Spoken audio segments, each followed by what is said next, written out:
अथ त्रयोदशोऽध्यायः। अर्जुन उवाच प्रकृतिं पुरुषं चैव क्षेत्रं क्षेत्रज्ञमेव च एतद्वेदितुमिच्छामि ज्ञानं ज्ञेयं च केशव।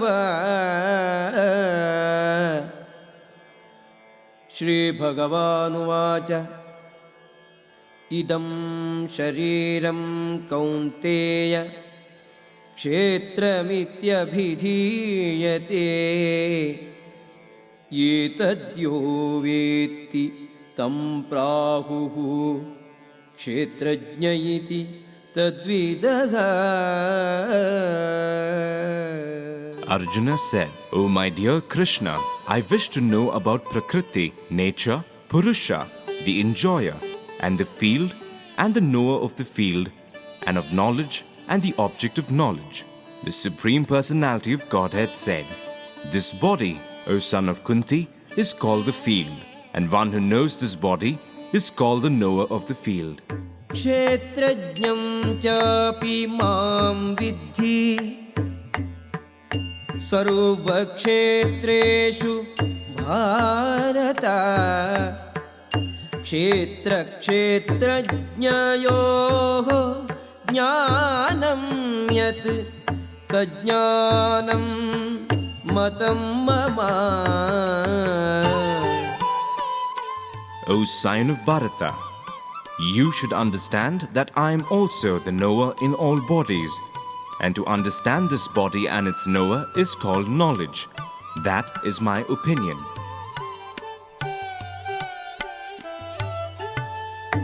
तत्क्षेत्रं यच्च यादृक् यद्विकारि यतश्च यत् स च यो यत्प्रभावश्च तत्समासेन मे शृणु। Now please hear my brief description of this field of activity and how it is constituted, what its changes are, whence it is produced, who that knower of the field of activities is, and what his influences are. ऋषिभिर्बहुधा गीतं छन्दोभिः विविधैः पृथक् ब्रह्मसूत्रपदैश्चैव हेतुमद्भिः विनिश्चितैः। That knowledge of the field of activities and of the knower of the activities is described by various sages in various Vedic writings. It is especially presented in Vedanta Sutra with all reasoning as to cause and effect. महाभूतानि अहंकारो बुद्धिः अव्यक्तमेव च इन्द्रियाणि दशैकं च पञ्चचेन्द्रियगोचराः इच्छा द्वेषः सुखं दुःखं संघातः चेतना धृतिः एतत्क्षेत्रौ समासेन सविकारम् उदाहृतम्। The five great elements, false ego, intelligence, the unmanifested, the 10 senses and the mind, the 5 sense objects, desire, hatred, happiness, distress, the aggregate, the life symptoms and convictions, all these are considered in summary to be the field of activities and its interactions. अमानित्वम् अदम्भित्वम् अहिंसा क्षान्तिः आर्जवम् आचार्योपासनं शौचं स्थैर्यम् आत्मविनिग्रहः इन्द्रियार्थेषु वैराग्यम् अनहङ्कार एव च जन्म मृत्युजरा व्याधि दुःखदोषानुदर्शनम् आसक्तिः अनभिष्वङ्गः पुत्रदार गृहादिषु नित्यं च समचित्तत्वम् इष्टानिष्टोपपत्तिषु मयि चानन्ययोगेन भक्तिः अव्यभिचारिणी विविक्तदेश सेवित्वम् अरतिः जनसंसदि अध्यात्म ज्ञाननित्यत्वम्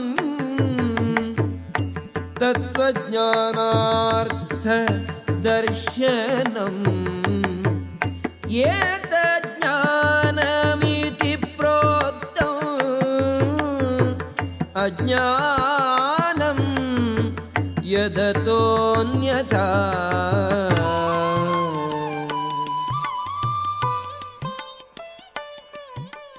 Humility, pridelessness, non-violence, tolerance, simplicity, approaching a bona fide spiritual master, cleanliness, steadiness, self-control, renunciation of the objects of sense gratification, absence of false ego, the perception of the evil of birth, death, old age and disease, detachment, freedom from entanglement with children, wife, home and the rest, even-mindedness amid pleasant and unpleasant events, constant and unalloyed devotion to me, aspiring to live in a solitary place, detachment from the general mass of people, accepting the importance of self-realization and philosophical search for the absolute truth.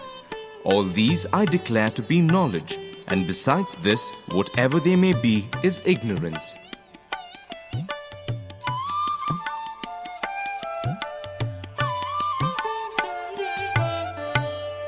ज्ञेयं यत्तत् वक्ष्यामि यज्ञात्वा अमृतमश्नुते अनादिमत्परं ब्रह्म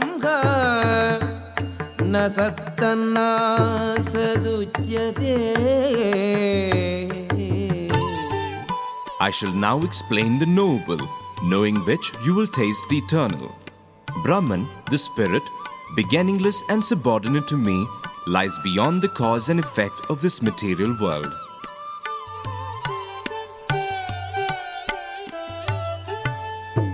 सर्वतः पाणिपादं तत् सर्वतोक्षिशिरोमुखम्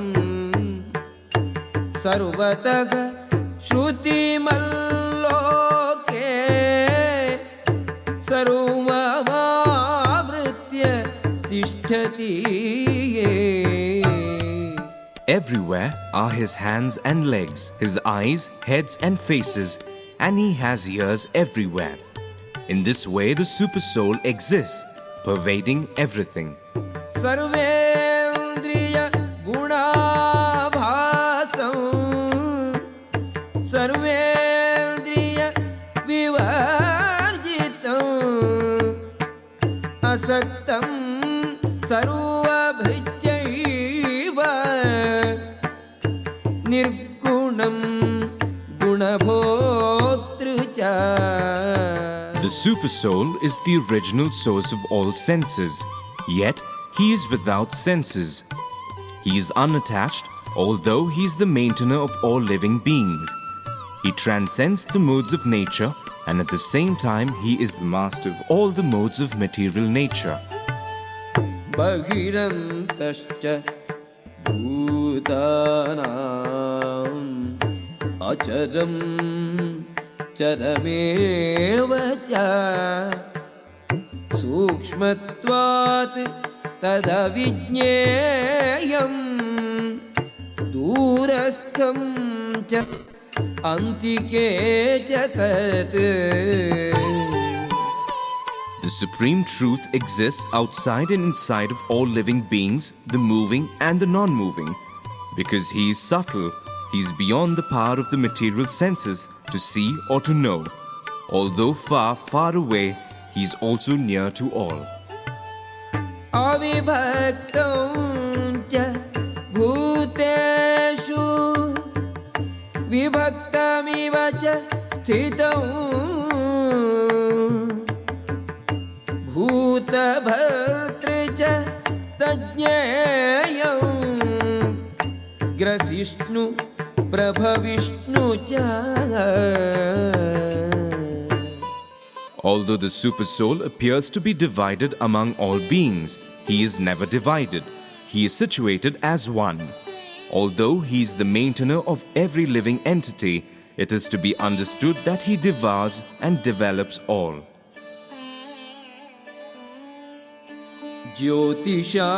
ज्योतिषामपि तज्ज्योतिः तमसः परम् उच्यते ज्ञानं ज्ञेयं ज्ञानगम्यं हृदि सर्वस्य विष्ठितम्. He is the source of light in all luminous objects. He is beyond the darkness of matter and is unmanifested. He is knowledge. He is the object of knowledge and he is the goal of knowledge. He is situated in everyone's heart. इति क्षेत्रं तथा ज्ञानं ज्ञेयं चोक्तं समासतः मद्भक्तः एतद्विज्ञाय मद्भावाय उपपद्यते. Thus the field of activities, the body, knowledge and the noble have been summarily described by me. Only my devotees can understand this thoroughly and thus attain to my nature. प्रकृतिं पुरुषं चैव विद्यनादि उभावपि विकारांश्च गुणांश्चैव विद्धि प्रकृतिसम्भवान्. Material nature and the living entities should be understood to be beginningless. Their transformations and the modes of matter are products of material nature. कार्यकारण कर्तृत्वे हेतुः प्रकृतिः उच्यते पुरुषः सुखदुःखानां भोक्तृत्वे हेतुः उच्यते. Nature is said to be the cause of all material causes and effects, whereas the living entity is the cause of the various sufferings and enjoyments in this world.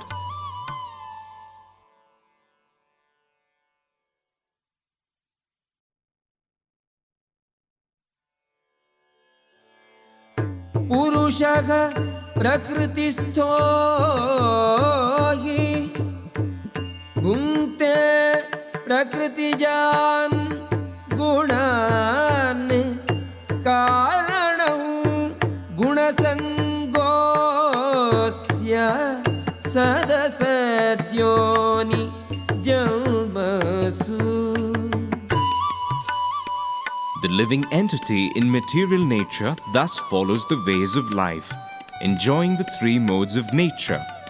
This is due to his association with that material nature. Thus, he meets with good and evil amongst various species. उपद्रष्टानुमन्ता च भर्ता भोक्ता महेश्वरः परमात्मेति चाप्युक्तो देहेऽस्मिन् पुरुषः परः. Yet in this body there is another, a transcendental enjoyer, who is the Lord, the Supreme Proprietor, who exists as the overseer and permitter, and who is known as the Supersoul. य एवं वेत्ति पुरुषं प्रकृतिं च गुणैः सह सर्वथा वर्तमानोऽपि न स भूयो अभिजायते.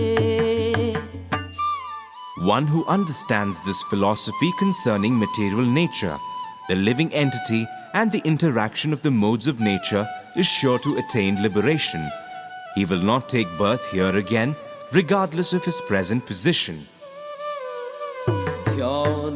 ध्यानेनात्मनि पश्यन्ति केचित् आत्मानम् आत्मना अन्ये सांख्येन योगेन कर्मयोगेन चापरे.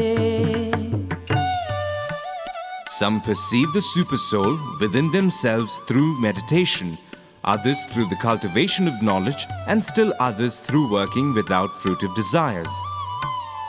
अन्ये त्वेवम् अजानन्तः श्रुत्वान्येभ्य उपासते तेऽपि चातितरन्त्येव मृत्युं श्रुतिपरायणाः. Again, there are those who, although not conversant in spiritual knowledge, begin to worship the Supreme Person upon hearing about Him from others. Because of their tendency to hear from authorities, they also transcend the path of birth and death. यावत् संजायते किञ्चित् सत्त्वं स्थावरजङ्गमम् क्षेत्रक्षेत्रज्ञ संयोगात् तद्विद्धि भरतर्षभा. O chief of the Bharatas, know that whatever you see in existence, both the moving and the non-moving, is only a combination of the field of activities and the knower of the field. समं सर्वेषु भूतेषु तिष्ठन्तं परमेश्वरं विनश्यत्स्व विनश्यन्तं यः पश्यति स पश्यति. One who sees the Supersoul accompanying the individual soul in all bodies, and who understands that neither the soul nor the Supersoul within the destructible body is ever destroyed, actually sees. समं पश्यन् हि सर्वत्र समवस्थितं ईश्वरं न हि नस्त्यात्मनात्मानं ततो याति परां गतिम्. One who sees the Supersoul, equally present everywhere, in every living being, does not degrade himself by his mind. Thus he approaches the transcendental destination. प्रकृत्यैव च कर्माणि क्रियमाणानि सर्वशः यः पश्यति तथात्मानम् अकर्तारं स पश्यति. One who can see that all activities are performed by the body, which is created of material nature, and sees that the self does nothing, actually sees. यदा भूतपृथग्भावम् एकस्थम् अनुपश्यति तत एव च विस्तारम् ब्रह्म सम्पद्यते तदा.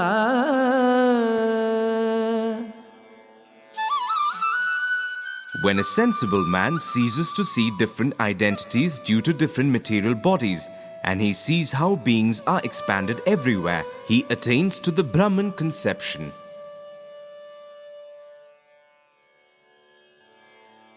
अनादित्वात् निर्गुणत्वात् परमात्मायम् अव्ययः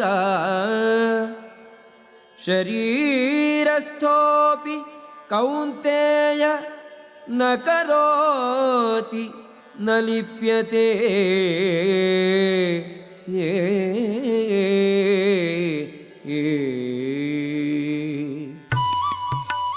Those with the vision of eternity can see that the imperishable soul is transcendental, eternal, and beyond the modes of nature.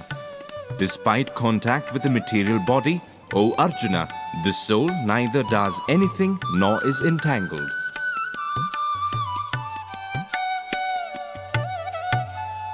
यथा सर्वगतं सौक्ष्म्यात् आकाशं नोपलिप्यते सर्वत्रावस्थितो देहे तथात्मा नोपलिप्यते. The sky, due to its subtle nature, does not mix with anything, although it is all-pervading. Similarly, the soul situated in Brahman vision does not mix with the body, though situated in that body. यथा प्रकाशयत्येकः कृष्णं लोकम् इमं रविः क्षेत्रं क्षेत्री तथा कृष्णं प्रकाशयति Bharata. O son of Bharata, as the sun alone illuminates all this universe, so does the living entity, one within the body, illuminate the entire body by consciousness. क्षेत्र क्षेत्रज्ञयोः एवम् अन्तरं ज्ञानचक्षुषा भूतप्रकृतिमोक्षं च ये विदुर्यान्ति ते परम्.